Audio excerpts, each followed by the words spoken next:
সফল মানুষরা দিনের বেলা ঘুমায় না, ঘুমানো চিন্তাই করতে পারে না। How come? আপনি দিনের বেলা আপনি সকালে ঘুম থেকে উঠতে পারেন না, তাহলে আপনি দুনিয়া জয় করবেন কিভাবে? আপনি তো কম্বল ছাড়াই উঠতে পারেন না, আপনি তো বিছানাকেই জয় করতে পারেন, আপনি দুনিয়া জয় করবেন কিভাবে? বিছানা জয় করা শিখুন। জঙ্গলের প্রাণীগুলো যদি আপনাদের আগে ঘুম থেকে উঠে তাদের শিকারের জন্য যেতে পারে, তাহলে বুঝবেন জঙ্গলের প্রাণীর চেয়েও আপনি নিচু, জঙ্গলের প্রাণীর চেয়েও আপনি কি পিছিয়ে আছেন। ওরা সফল, কিন্তু আপনি সফল হবেন না। আপনার কয় ঘন্টা ঘুমান? এখানে একটু হাত তুলে বলেন তো, কেউ একজন কয় ঘন্টা ঘুমান? কত ঘন্টা ঘুমান? যিনি 8 ঘন্টা ঘুমান তিনি দুনিয়াও আগাইতে পারবেন, আখেরাতও আগাইতে পারবেন। 7 ঘন্টা, 9 ঘন্টা কেউ কেউ ঘুমায়, সুবহানাল্লাহ। তাহলে জীবনের প্রায় 3 ভাগের 2 ভাগ ঘুমিয়ে কাটিয়ে দিচ্ছে। ছোটবেলা ঘুমাইছে, এরপরে বৃদ্ধ হলেও ঘুমাবে, আর মধ্যখানে 9 ঘন্টা ঘুমাচ্ছে। আপনাদেরকে কেউ যদি বলে থাকে 8 ঘন্টা ঘুমাতে হবে, তারা আপনাদেরকে মিস ইনফরমেশন দিয়েছে। রাসূলুল্লাহ সাল্লাল্লাহু আলাইহি ওয়াসাল্লাম পৃথিবীতে শ্রেষ্ঠতম एग्जांपल না? তিনি 4 ঘন্টা থেকে 4.5 ঘন্টা থেকে 5 ঘন্টার উপর কোনোদিন ঘুমান নাই। I challenge you. এবং এখনো যারা আপনি স্যার থেকে জিজ্ঞেস করেন তো কয় ঘন্টা ঘুমায়? এই যে 4 ঘন্টা ঘুমাইছে, দেখেন 4 ঘন্টা ঘুমায়।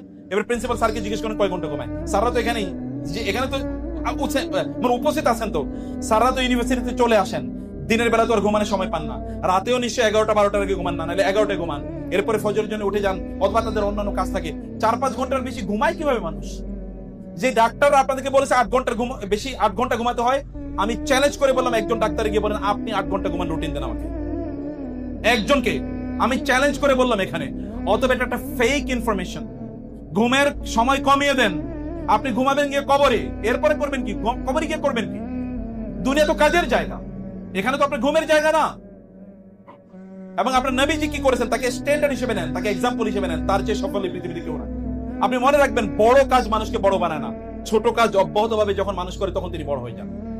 ছোট কাজ যদি অব্যাহতভাবে করেন, যদি প্রতিদিন আপনি 1 পৃষ্ঠা করে বই পড়েন, তাহলে আপনি বছর শেষে 365 পৃষ্ঠা পড়ে ফেলবেন, প্রায় আপনার 2-3টা বই পড়া হয়ে যাবে। প্রতিদিন যদি আপনি আপনার সাবজেক্টে আধা ঘন্টা পরে পড়েন, তাহলে আপনি দেখবেন যে মাস শেষে আপনি 15 ঘন্টা পড়েছেন।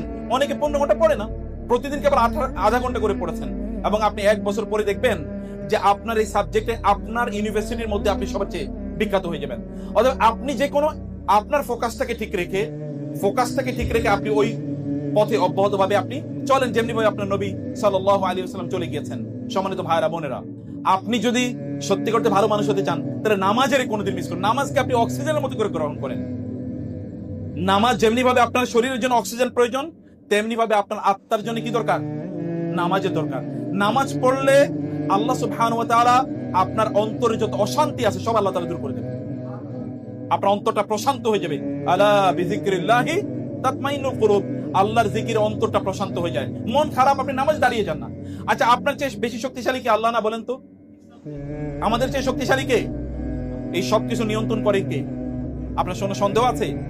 আচ্ছা, একবার চিন্তা করে দেখেন তো, আমাদের কথা একবার ভাবেন, আর আকাশের সূর্যের কথা একবার ভাবেন তো। সূর্যটা কি আমাদের চেয়ে ছোট না বড়? এই পৃথিবীর চেয়ে সূর্য কত গুণ বড়? 13 লক্ষ গুণ বড়। সূর্যের চেয়ে তারকা কত গুণ বড়? বিলিয়ন বিলিয়ন গুণ বড় না? আকাশে কয়টা তারকা আছে? কত আছে? এটা কোনো ধারণা আছে? নাসা কেবলমাত্র তাদের লেটেস্ট টেকনোলজি হাবল টেলিস্কোপের মাধ্যমে তারা বলেছে, এই আমাদের সূর্যটা যেই গ্যালাক্সিতে বসবাস করে, ওই গ্যালাক্সিতে প্রায় এইরকম সূর্য আছে 200 বিলিয়ন। কত বিলিয়ন? আর আমাদের গ্যালাক্সিটা যে ইউনিভার্সে আছে, ওই ইউনিভার্সে প্রায় 100 বিলিয়ন গ্যালাক্সি আছে। তাইলে ওই ইউনিভার্সটা কত বড়? এখন কি পৃথিবী ইউনিভার্সে আছে না মাল্টিভার্সে আছে? মাল্টিভার্স। এখন ইউনিভার্স না, এখন একটা না, এখন হচ্ছে মাল্টি, মানে অনেক অনেক মহাবিশ্ব। এই এক একটা মহাবিশ্ব কে নিয়ন্ত্রণ করেন বলেন তো? এই রাস্তা দিয়ে যদি কোনো ট্রাফিক পুলিশ না থাকে, তাহলে কি রাস্তায় গাড়ি মতো চলবে? সব উল্টা যাবে, অ্যাক্সিডেন্ট হবে। তাহলে এত কিছু চলে, এগুলো কোনো নিয়ন্ত্রণ ছাড়াই চলে? যিনি এগুলোকে নিয়ন্ত্রণ করেন তিনি কত মহাশক্তিধর হতে পারেন? আপনি তার কাছে কেন আপনার নিজকে সুপর্দ করবেন না? আপনি যখনই বিপদে পড়েন নামাজে দাঁড়িয়ে যান না, 2 রাকাত নামাজ আদায় করেন মনোযোগের সাথে। চোখটা বন্ধ করে বলেন তো সুবহানাল্লাহ। মনে একটু ধাক্কা লাগে কিনা বলেন তো? একটু ধাক্কা লাগে। নামাজটাকে মনোযোগ দিয়ে 2 রাকাত সালাত মনোযোগ দিয়ে পড়ে বলেন আল্লাহকে, সিজদায় গিয়ে বলেন, আল্লাহ এটা আমার বিপদ, তুমি আমার বিপদটা দূর করে দাও। দেখেন না, ইউ এক্সপেরিমেন্ট টুডে। আজকে এটা করে দেখেন যে আপনার ওই বিপদ সমাধান হয়ে যায় কিনা। এখন তো আমাদের যুবকরা তারা নিজেরা দিনদার হবে না, কিন্তু তারা একজন কি ঐশ্বরিয়া রায়ের মতো সুন্দরী চায় নাকি? আবার আমাদের নারীরা তারা দিনদার চাইবে না, কিন্তু তারা কি বিল গেটসের মতো একজন ধনী লোক চায়। আপনাকে, আপনি যদি সত্যিকার অর্থে এমন মানে আপনি ফাতেমা রাদিয়াল্লাহু তাআলার মতো দিনদার কিন্তু আবার ঐশ্বরিয়া রায়ের মতো সুন্দরী, এরকম আপনি যদি চান, মানে আমি গল্পে শুনি আর এরকম, আমি জীবনে দেখি না এদেরকে, কিন্তু আপনি যদি এরকম হতে চান, আপনাকে ফাতেমার মতো একজন নারী পেতে হলে আপনাকে আলীর মতো একজন দিনদার মানুষ হতে হবে। আর আপনি যদি আলীর মতো একজন দিনদার ছেলে চান, তাহলে আপনাকে ফাতেমার মতো দিনদার নারী হতে হবে, আদারওয়াইজ আপনি কোনোদিন পাবেন না। আপনাকে পেতে হলে নিজকে যোগ্য করা দরকার, আর যোগ্য করতে হলে আপনাকে সালাতে সময় দেওয়া লাগবে। ভাইরা, সালাতে সময় না দিয়ে আপনার নিজকে আপনি ক্ষতিগ্রস্ত করছেন। বোনেরা, আপনার নিজকে আপনি, আপনার হিউজ পটেনশিয়ালিটি আছে, আপনার ব্যাপক যোগ্যতা আছে এবং আপনার পাওয়ার অধিকার আছে। আপনার পাওয়ার অধিকার থেকে আপনি কেন বঞ্চিত করবেন? আপনার রব আপনাকে দেওয়ার জন্য, তিনি আপনাকে দেওয়ার জন্য উদ্গ্রীব হয়ে আছেন। আপনি জানেন রাসূলুল্লাহ সাল্লাল্লাহু আলাইহি ওয়াসাল্লাম বলেছেন, আল্লাহ তাআলা এমন, তার কাছে না চাইলে তিনি রাগ করেন, তার কাছে চাইলে তিনি কি হন? সন্তুষ্ট হন। আপনি চান না। হাদিসে কুদসিতে এসে আল্লাহ রাসূল বলেন, আল্লাহ তাআলা বলেন, হে মানুষ, তোমরা যদি সবাই আদম থেকে শুরু করে কিয়ামত পর্যন্ত যত লোক আসবে তারা সবাই এবং সকল জিন তারা যদি একটা মাঠে উপস্থিত হয় এবং তারা প্রত্যেকে যা লাগবে তা আমার কাছে চায়, আমি যদি তাদের প্রত্যেককে তাদের চাওয়া অনুসারে প্রদান করি, তাইলে আমার ভান্ডারের ততটুকু পর্যন্ত টান পড়বে না যতটুকু একটা বিশাল মহাসমুদ্র থেকে একটা নিডলে মানে সুই দিয়ে যদি পানি তোলা হয় যতটুকু টান পড়বে। তাইলে তার ভান্ডারে তো অভাব নেই। আপনি চাইতে পারেন, আপনি বলতে পারেন না, হে আল্লাহ তুমি আমাকে রাজত্ব দাও, বলতে পারেন কিনা? বলুন, আল্লাহ তুমি আমাকে রাজত্ব দাও, এটা বলুন আল্লাহকে, অন্তর থেকে বলুন, নিজের উপর অবিশ্বাস রাখবেন না। চাইতে যদি আপনার আমারে আল্লাহ দেবে নাকি, আমি কি পাওয়ার যোগ্য, তাহলে আল্লাহ আপনি কেন দেবেন? বলুন। বড় স্বপ্ন দেখা এটা বড় মানুষেরই সাজে। আপনারা আহমদ ইবনে হাম্বলের কথা শুনেছেন না? আহমদ ইবনে হাম্বল তৎকালীন সবচেয়ে বড় তিনি স্কলার। তিনি এক এলাকায় যাচ্ছিলেন, সেখানে হয়তো কোনো দার্সে তিনি যাচ্ছিলেন, তো হঠাৎ করে রাত হয়ে গেছে। একটা মসজিদে তিনি ঢুকলেন, মসজিদে তিনি রাত কাটাবেন। আচ্ছা, আমরা 5 মিনিটের মধ্যে শেষ করছি। মসজিদে তিনি রাত কাটাবেন, মসজিদে ঢোকার পরে এশার নামাজ পড়ার পরে তিনি ওইখানে থাকবেন, এটা তিনি মনে করেছেন। কিন্তু মসজিদের খাদেম এসে বললেন, মুরব্বী তো উনি, মুরব্বী এখান থেকে বের হন। বলে কেন বের হবো? বলে যে বের হন এই জন্যে কারণ আমরা মসজিদ বন্ধ করে দেবো, কারণ নামাজের পরে তো রাতে মসজিদ বন্ধ হয়ে যাবে, মানে মসজিদ বন্ধ করে দেবো। বলে না, মসজিদ তো বন্ধ, আমি তো মসজিদ থাকতে চাই। বলে আপনি থাকতে পারবেন না, আপনি কি বের হবেন নাকি আমি আপনাকে বের করে দেবো? উনি বের হতে চাচ্ছিলেন না, আর এই খাদেম তাকে পা জাগোলা করে মসজিদের বাইরে নিয়ে রেখে আসেন। এখন তিনি রাস্তায় বসে আছেন, চিন্তা করলেন যে আমি এখন যাবো কোথায়, আমি কি যাবো কোথায়? কারণ তখনকার যুগে তো আর, এখন থেকে আমি 1200 বছর আগের কথা বলছি, তখন তো এরকম হোটেল, মোটেল অথবা ধরেন হাইওয়ে রেস্টুরেন্ট এরকম কোনো কিছু ছিল না। অতএব তিনি থাকবেন কোথায়? কেউ তাকে আবার চেনেও না। এখন তো আর ফেসবুক, ইউটিউবের মতো তখনকার এমন কোনো সোশ্যাল মিডিয়া ছিল না বা টেলিভিশন ছিল না যে লোকেরা তাকে চিনবে। অতএব এই কারণে তিনি রাস্তায় বসে আছেন। এর মধ্যে ওই দিক দিয়ে একজন মানে বেকার পর্যন্ত, বেকার না বেকার, যিনি কেক বানান মানে রুটি বানান, এরকম একজন লোক এখানে যাচ্ছিলেন। যাওয়ার পরে দেখবেন বৃদ্ধ লোক বসে আছেন। আপনি এখানে বসে আছেন কেন? বলে আমি মসজিদ থাকতে চেয়েছি, কিন্তু মসজিদ আমাকে থাকতে দিল না। তিনি বলেন আচ্ছা ঠিক আছে, কোনো সমস্যা নেই, আপনি চলেন আমার বেকারিতে চলেন, আমি আপনাকে আমার বেকারিতে রাখবো। আমি বাসা যেতে চাচ্ছিলাম, বাসা যেমন আপনি আমার বেকারিতে থাকবেন। ওনাকে বেকারিতে নিয়ে গেলেন, নিয়ে তাকে একটু থাকতে দিলেন। কিন্তু এই যে বেকারির মালিক যিনি, ইনি সাধারণত রাতে রুটি বানান, দিনের বেলা রুটি বিক্রি করবেন। তিনি রুটি বানাচ্ছেন আর তিনি পড়ছেন সুবহানাল্লাহ, আলহামদুলিল্লাহ, আল্লাহু আকবার, লা ইলাহা ইল্লাল্লাহ। কারণ কাজ নাই তো, রুটি বানাচ্ছেন আর তিনি তাসবিহ পড়ছেন। ওই যে আহমদ ইবনে হাম্বল ইমাম, যুগের সবচেয়ে বড় আলেম, তিনি অবাক হয়ে তাকাচ্ছেন, এই লোক রুটি বানায় আর তাসবিহ পড়ছে। সাধারণত রুটি বানায় যারা এরকম কাজ করে তারা তো এরকম করার কথা না, তাসবিহ পড়ছে আর সারা রাত এরকম করেছে। ফজরে যখন আজান হলো তখন ইমাম তাকে বললেন, ভাই তুমি সারা রাত রুটি বানালা আর তাসবিহ পড়লা, তুমি ঘুমাইলা না? বলো না, আমি তো ঘুমাই না, আমি রুটি বানাই। তো তাসবিহ পড়লা যে? বলো আমি সারা রাত এরকমই করি, কাম নাই তো, এই যে কারণে আমি রুটি বানাই আর তাসবিহ পড়ি।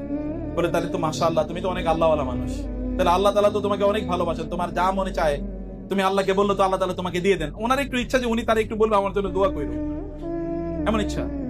বলে হ্যাঁ, আমি আল্লাহর কাছে যা চাই আমি তাই পাই, আমার খুব সুখ, কোনো সমস্যা নাই। কিন্তু একটা জিনিস এখনো আমি পাই না, আমি আল্লাহর কাছে অনেক চাইছি। বলে কি? বলে আমি আল্লাহর কাছে বলছি, আল্লাহ এই যুগের সবচেয়ে বড় আলেম আহমদ ইবনে হাম্বলের দেখতে চাই, আমি কেবল আল্লাহর কাছে এই দোয়া করতেছি, কিন্তু এখনো পাই না এটা। তিনি তারা জড়িয়ে ধরে বলেন, ভাই আমি তো আহমদ ইবনে হাম্বল, দেখো না আল্লাহ তাআলা আমার পা ধরে তোমার রুটির দোকানে আমার টাইনা নিয়ে এসে আমার নামে আহমদ ইবনে হাম্বল। যখন আপনি রাতের অন্ধকারে আল্লাহকে বলবেন, দিনের আলোর মধ্যে আল্লাহ সুবহানাহু ওয়া তাআলা মানুষের কাছে আপনার নামগুলো ছড়িয়ে দেবেন। উনি তো জানেন না, উনি তাকে চেনেন না, কিন্তু তিনি মনে চেয়েছেন, মনে মনে চেয়েছেন, আল্লাহ তাআলা তাকে এটা প্রদান করেছেন। আপনারা কেন আপনাদের নিজেদেরকে এই সুখ থেকে বঞ্চিত করবেন? হারামের দিকে যাবেন না, এটা আপনার চেহারাকে অন্ধকারাচ্ছন্ন করে দেবে, গোটা জীবনকে অন্ধকারাচ্ছন্ন করে দেবে। আপনি জানেন তো, গান শুনে অন্তরে নেফাকি তৈরি হয়, তখন ইবাদতের স্বাদ পাবেন না। কোরআন তেলাওয়াত শুনে আপনি মজা পাবেন না। কোরআন তেলাওয়াত শুনে কেঁদেছেন কবে বলেন? আপনারা এখন দেখেন, এখনো ইউটিউবে আপনি সার্চ করেন, দেখবেন যে কোরআন তেলাওয়াত শুনে কাঁদা, এরকম দেখেন হাজার হাজার দৃশ্য। আপনার কি কোনোদিন এরকম কাঁদতে মনে চায় না কোরআন তেলাওয়াত শুনে? আপনার অন্তরে একটা ইম্প্যাক্ট তৈরি হোক, একটা ধাক্কা তৈরি হোক, আপনার ভালো লাগুক, এটা কি আপনি চান না? চাইতে হলে আপনাকে হারাম জীবন থেকে মুক্ত থাকতে হবে। আপনি এর মধ্যে প্রিয় বন্ধুরা যদি গুনাহ করে থাকেন, নো প্রবলেম, তওবা করুন, ইস্তেগফার করুন। তওবা ইস্তেগফার এটা ডিটারজেন্টের মতো, এটা সাবানের মতো। আপনার জামা কাপড়ে যদি কোনো ময়লা লেগে থাকে, সাবান দিয়ে ধুইলে যেমনি ভাবে এটা পরিচ্ছন্ন হয়ে যায়, তওবা এবং ইস্তেগফার করলে এভাবে আপনার গোটা জীবনটা পরিচ্ছন্ন হয়ে যাবে। একজন নারী, তিনি জিনা করেছেন, এবং একজন পুরুষ, দুজনই এরকম, দুটো ঘটনা, এবং দুটোই সহি বিশুদ্ধ ঘটনা। নারী রাসূলের কাছে আসলেন এবং বললেন, ইয়া রাসূলুল্লাহ, আমি জিনা করেছি, আপনি আমাকে শাস্তি দেন। আপনি জানেন জিনার শাস্তি কি? রাসূল বলেন, ঠিক আছে, তোমার বাচ্চা হোক, তারপরে আসো। বাচ্চা হওয়ার পরে বলেন, ইয়া রাসূলুল্লাহ, আপনি আমাকে শাস্তি দেন। বলেন, না, ওকে দুধ খাওয়াই আসো, ও বড় হোক। দুধ খাওয়ানোর পরে তারপরে তার বাচ্চাকে নিয়ে তিনি এসে দেখালেন, ইয়া রাসূল, এই যে দেখেন বড় হয়ে গেছে, এখন আর ওর মায়ের দুধ খাওয়া লাগে না। রাসূল সাল্লাল্লাহু আলাইহি ওয়াসাল্লাম এবার তাকে শাস্তি প্রদান করলেন। ওমর রাদিয়াল্লাহু আনহু বললেন, কি নির্লজ্জ মহিলা, এরকম একটা অপরাধ করলো। রাসূল বলেন, ওমর এবং অন্য সাহাবীদেরকে বলেন, ন, তার ব্যাপারে কোনো কিছু কথা বলা যাবে না। আল্লাহর কসম, তিনি এমন ভাবে তওবা করেছেন, তার এই তওবা যদি গোটা মানব জাতির মাঝে বন্টন করে দেয়া হয়, তাহলে মানব জাতির জন্য একটা তওবাই যথেষ্ট। কোয়ালিটি কি তওবার, কোয়ালিটি কি মানুষের জন্য, এই তওবাই যথেষ্ট। মুসা আলাইহিস সালাতু ওয়াস সালাম তিনি ইস্তেসকার নামাজ পড়লেন। গল্প আবার বলছি, ঘটনা। ইস্তেসকার তিনি নামাজ পড়েছেন, এরপরে ইস্তেসকার নামাজ পড়লে তো বৃষ্টি প্রার্থনা নামাজ, বৃষ্টি হবেই। মুসা নামাজ পড়েছেন, বৃষ্টি হবেই। তো বলা হলো যে আমার বৃষ্টি হচ্ছে না কেন, এরকম একটা মানে ইস্যু। বলো যে তোমার এখানে এমন একজন লোক আছে যে এমন একটা অপরাধ করেছে যে অপরাধের কারণে বৃষ্টি হচ্ছে না। মুসা আলাইহিস সালাম বললেন, এমন কে আছো যে এমন অপরাধ করেছো তোমার কাছে তোমার কারণে বৃষ্টি হয় নাই, তুমি এখান থেকে বের হয়ে যাও। আচ্ছা, কেউ কি বের হবে? কি মনে হয় বের হলে তো এভরিওয়ান উইল স্পট এই লোকটাই খারাপ, এর কারণে হয়েছে, এরপরে ফেসবুক গরম হয়ে যাবে নাকি? লোকটা আর বের হলো না। কিছুক্ষণ পরে কি, আধা ঘন্টা 10-15 মিনিট বা আধা ঘন্টা পরে জোর করে বৃষ্টি হয়েছে। মুসা আলাইহিস সালাম বললেন, আল্লাহ, ঘটনা তো বুঝলাম না, বৃষ্টি হলো না, এক লোক আছে এখানে এই কারণে, তো সেই লোক তো বের হয় না, তাহলে বৃষ্টি এখন কেন হলো? তখন তাকে জানানো হলো, যেই লোকের ব্যাপারে বলেছি যে তার কারণে বৃষ্টি হয় না, এবার তার কারণে বৃষ্টি হয়েছে। বলে, বলেন কি? বলে, হ্যাঁ, তিনি এমন তওবা করেছেন যেই তওবার কারণে আল্লাহ এমন সন্তুষ্ট হয়েছেন যে তার এই তওবার কারণে আল্লাহ তাআলা এবার বৃষ্টি দিয়ে দিয়েছে।